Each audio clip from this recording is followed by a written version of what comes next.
여러분, 혹시 우리가 살고 있는 세상이 아주 거대한 전환점을 지나고 있다는 생각 해보신 적 있나요? 오늘은 바로 그 거대한 전환에 대해 이야기해 보려 합니다. 낡은 세계가 해체되고 새로운 시대가 탄생하는 그 역사의 순간들, 특히 산업혁명이 어떻게 인류의 역사를 영원히 바꾸어 놓았는지 흥미진진한 이야기로 풀어드릴게요. 산업혁명 이전 수세기 동안 우리 인류의 삶을 지배했던 것은 바로 땅, 계급, 그리고 변하지 않는 전통이었습니다. 생산은 오직 생존을 위한 것이었고 세상은 너무나 좁고 또 예측 가능했죠. 대부분의 사람들은 농촌에 살며 땅에 묶여 생활했고 모든 동력은 인간과 동물의 근육 혹은 바람과 물 같은 자연 에너지에 의존했어요. 그래서 생산량은 자연 조건에 따라 엄격하게 제한될 수밖에 없었답니다. 대부분의 사람들은 태어난 곳에서 생을 마감할 정도로 고립된 경제 단위 안에서 자급자족했죠. 이 시대를 이해하려면 봉건제라는 개념을 알아야 해요. 봉건제는 토지 소유와 개인적인 의무에 기반한 사회였는데요. 마치 피라미드처럼 국왕부터 농노에 이르기까지 모든 계급이 토지를 매개로 한 주종 관계로 엮여 있었어요. 가장 꼭대기에는 모든 토지의 궁극적인 주인인 국왕이 있었고 그 아래 영주와 기사들은 국왕에게 봉토를 받고 충성을 맹세했죠. 이들은 자신들의 봉토 내에서 재판권과 징세권을 행사하며 지배 계급을 이루었습니다. 그리고 가장 광대한 기반에는 바로 농노들이 있었는데 이들은 토지에 예속되어 영주를 위해 일할 의무를 졌답니다. 그럼 농노들이 살았던 장원은 어떤 곳이었을까요? 장원은 마치 외부 세계와 거의 단절된 작은 우주 같았습니다. 필요한 모든 것을 자체적으로 생산하고 소비하는 자급자족 경제 단위였죠. 지금처럼 시장에 물건을 팔기 위해 생산한다는 개념은 존재하지 않았어요. 영주가 직접 경작하는 직영지가 있었고 그 땅은 농노들이 무상으로 일해주는 곳이었죠. 방앗간이나 대장간 같은 공동시설은 영주 소유였고 농노들은 돈을 내고 사용해야 했어요. 농노들은 또 자신들의 생계를 위한 보유지를 경작하며 삼포제 농법으로 땅의 지력을 유지하려 애썼지만 기술은 오랫동안 정체되어 있었답니다. 당시 농민들은 생산수단을 가지고 있었지만 토지에 얽매여 영주에게 예속된 삶을 살았다고 해요. 이렇게 농노의 삶은 그야말로 땅에 묶인 삶이었습니다. 노예와는 다르게 결혼도 하고 재산도 가질 수 있었지만 영주의 허락 없이는 장원을 떠날 수 없는 부자유한 신분이었죠. 그들의 삶은 끝없는 의무로 채워져 있었는데요. 매주 23일씩 영주의 직영지에서 무상으로 일하는 부역을 해야 했고, 자신들이 경작한 생산물의 일부를 현물로 바치는 연공도 있었습니다. 게다가 인두세, 사망세, 혼인세 같은 각종 세금에 시달렸고, 심지어 재판도 영주의 법정에서 받아야 했죠. 당시 농노들이 가장 바랐던 것은 오직 검은 빵과 얼마간의 버터, 치즈를 거르지 않고 먹으면서 사는 것이었다고 하니 그들의 삶이 얼마나 고단했는지 짐작할 수 있습니다. 자, 그런데 이 멈춰있던 세계에 균열이 가기 시작합니다. 과연 산업혁명은 왜 하필 영국에서 시작되었을까요? 18세기 영국은 정치적 안정, 풍부한 자원, 그리고 새로운 노동력이 완벽하게 결합된 말 그대로 혁명을 위한 최적의 환경을 갖추고 있었어요. 먼저 명예혁명 이후 정치적 안정을 이루었고 모직물 공업과 식민지 무역으로 막대한 자본을 축적했죠. 또 산업의 혈액인 석탄과 뼈대인 철이 풍부하게 매장되어 있었고요. 결정적으로 2차 인클로저 운동으로 토지를 잃은 농민들이 도시로 대거 몰려들면서 값싸고 풍부한 노동력을 제공했답니다. 여기에 경험을 중시하는 과학적 태도가 새로운 기술 발전을 촉진하면서 리버풀, 맨체스터, 버밍엄 같은 도시들이 산업의 중심지로 떠오르게 됩니다. 산업혁명의 시작은 면직물 공업에서 터져나온 기술의 연쇄 반응에서 비롯됩니다. 당시 값싸고 질 좋은 인도산 면직물과의 경쟁에서 이기기 위해선 뭔가 특별한 것이 필요했죠. 이 노력이 기계의 발명을 촉발했고 이것이 바로 산업혁명의 도화선이 됩니다. 방적기가 발명되면서 한 번에 여러 개의 실을 뽑아내 실 생산량이 폭발적으로 늘었고 이어서 기계의 힘으로 옷감을 짜는 방직기가 나오면서 생산 속도는 비약적으로 향상되었어요. 그 결과 실 생산의 문제도 해결되고 면직물 생산량도 급증했죠. 전통적인 가내수 공업은 쇠퇴하고 기계를 중심으로 다수의 노동자를 고용하는 공장제 기계 공업, 즉 팩토리 시스템이 발전하기 시작한 겁니다.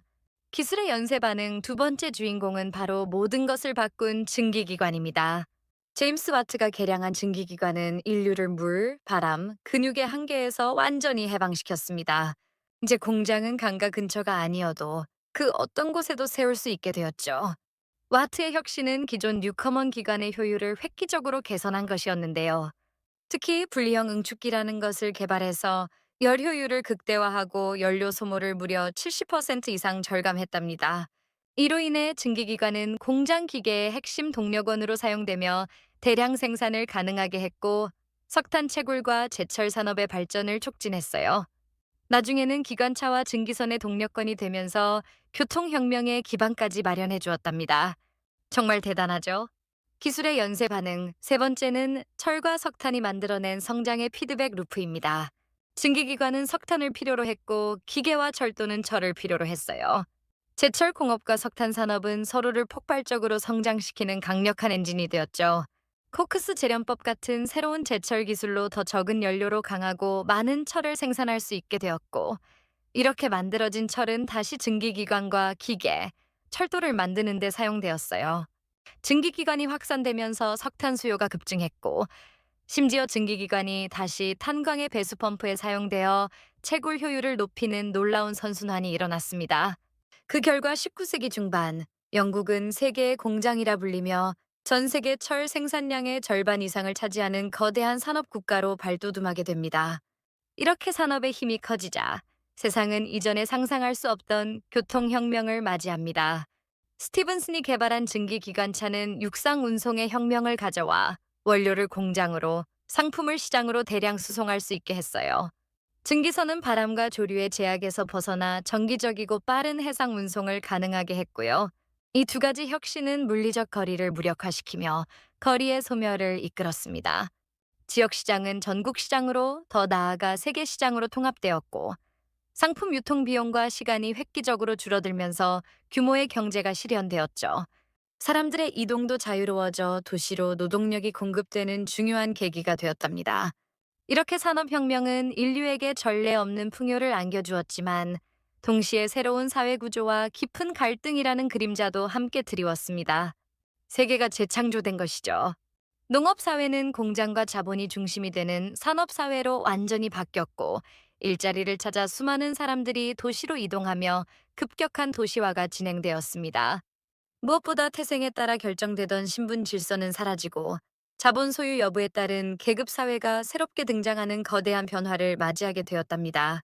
새로운 사회에서는 두 개의 거대한 축, 즉 산업 자본가와 도시 노동 계급이 탄생했습니다.